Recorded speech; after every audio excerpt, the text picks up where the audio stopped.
December 7, 2017, 12:30 p.m. PT by Graeme McMillan. As soon as the rumor of Disney buying 21st Century Fox first appeared on the internet, buzz about one possibility such an acquisition made possible threatened to drown out all other discussion on the topic. Could it be true, people asked? Could Marvel finally get control of the Fantastic Four and the X-Men movies again? Well, yes, but that might not be the best outcome for all involved. There are two distinct elements to any potential merging of Fox-Marvel properties in the Marvel Cinematic Universe: the narrative and the practical.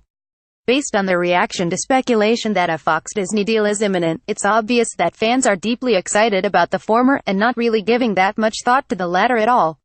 It's easy to see why. Working out how to insert the Fantastic Four and X-Men mythologies into the MCU is a fun puzzle, with an end result that comic book fans have fantasized about for almost a decade now: a complete Marvel universe on the big screen.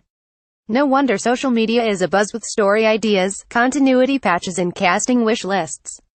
As much as I may love the Fantastic Four and X-Men, my personal reason to be excited about this possibility is almost entirely based around the idea of seeing a Doctor Doom as melodramatic as the comic book version, menacing anyone and everyone in the MCU.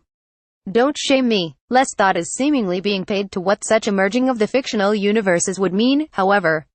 It's not that X-Men movie canon spanning the past 17 years would be dumped, but given how confusing and inconsistent that continuity has become, that would arguably be no great loss, nor that the cast of the current incarnations of the characters will likely be replaced. With the exception of Ryan Reynolds, it could be argued that Hugh Jackman was the only irreplaceable actor in the franchise, and he's already stepped aside as Wolverine following this year's Logan.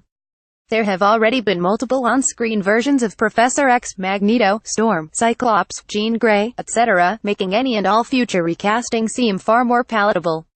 No, the real problem is that Fox's approach to the properties, specifically the X-Men ancillary properties, is unlikely to be duplicated if folded into the greater Marvel machine. After all, Marvel's entire selling point is that everything takes place within the same fictional universe.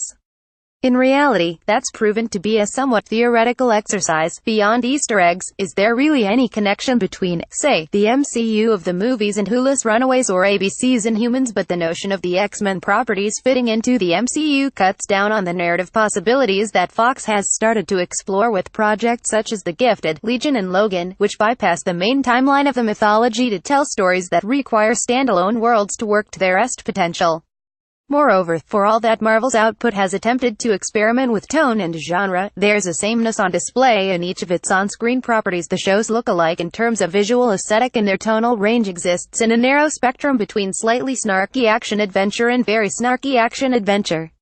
The studio has yet to evince any desire or ability to produce a Logan or, based on the distinctly horror-tinged trailer, next year's New Mutants. Similarly, Marvel Studios president Kevin Feige has played down any possibility of an R-rated Marvel movie, which might leave the future of Ryan Reynolds' Deadpool series one of the few Fox franchises that could have arguably continued under new management, given the character's ability to simply tell audiences directly that he's got new owners and a new universe to explore, in doubt.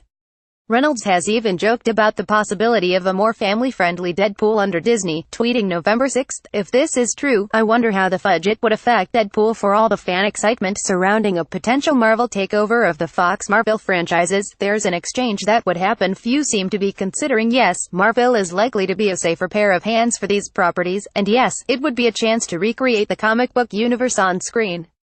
But what would be lost would be Fox's at times confusing willingness to experiment and remake the properties, and because of that, the heights that come from something like Logan. That might be a price comic book fans are willing to pay, but what about the rest of the audience?